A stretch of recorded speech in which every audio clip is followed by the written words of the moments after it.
खुलुमबाय गोजोन फुंबिलिनि गासैबो बडलेण्ड बुब्लिनि अनसायगिरिफोरखौ बरायग्रोबाय। दिनै 14 एप्रिल शुक्रबारनि फानजामुथिखौ फरायथिनो लादों आं गेवलां हाज'हारिया। फानजामुथिनि गिबियाव दं मेष राशि। नखराव गिदिर फुजा होगोन। नखरनि जेंना जेंसिनि थाखाय गोथार फुजा होगोन। नखराव मोजां साननाय फैगोन। वृष राशि। नोंथांनि खामानि मावनायनि फारसे जेंना फैगोन। जायखिजाया खामानियावनो हेंथा फैगोन। जेंनाखौ लानानै दुखु जागोन। मिथुन राशि। दुखु दाहानि गेजेरजों नखर दैदेनगोन। संसार जानायनि जेंनायाव दुखु दाहाजों सैनांगोन। हारसिङै बायदिसिना सानफ्लांगोन। कर्कट राशि। मोजां लोगो मोनगोन। गोसोआव साननाय हनायफ्रा मोजांसिन जागोन। आंगो लोगोनो गावनि मोजां गाज्रि खौरांखौ फोरमायगोन। सिंह राशि। नोंथांनि नखराव गोजोन सान्थिनि खौरां फैगोन। गोसोआव मोजां खामानि मावनायनि गोहो फैगोन। साननायफोरा सिगांनिख्रुइ साबसिन जागोन। कन्या राशि। सांग्रां जा।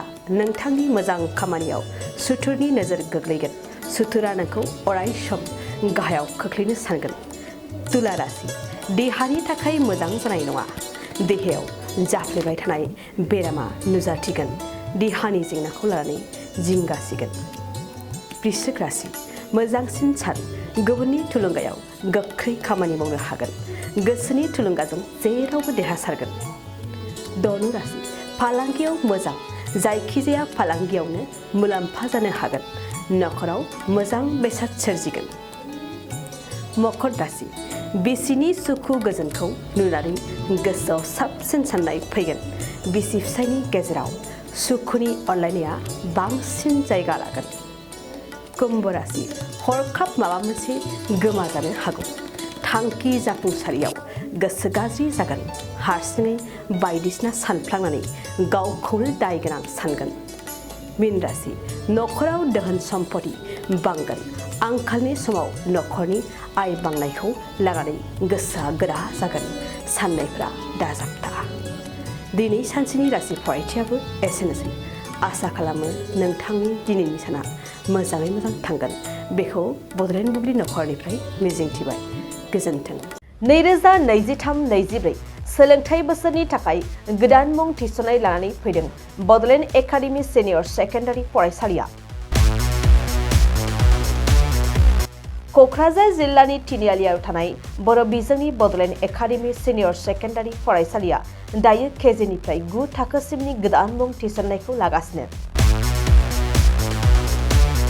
बडलेण्ड एकाडेमि सिनियर सेकेन्डारि फरायसालियाव गुनगोनां सोलोंथाइ होनायजों लोगोसेयैनो नोंथांमोना बे फरायसालियाव थानाय जानायनि हस्टेल खाबुखौ मोननो हागोन।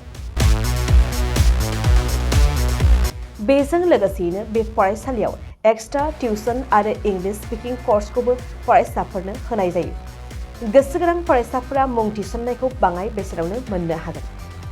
बेनिखायनो बडलेण्ड एकाडेमि सिनियर सेकेन्डारि फरायसालियाव फरायसा एबा नोंथांमोनहा मुं थिसननायनि बागै मिन्थिनोब्ला नैबे मबाइल नम्बर 9101488399 नङाब्ला थोंजों फरायसालियाव थांनानै खौरां लाहैनो हागोन।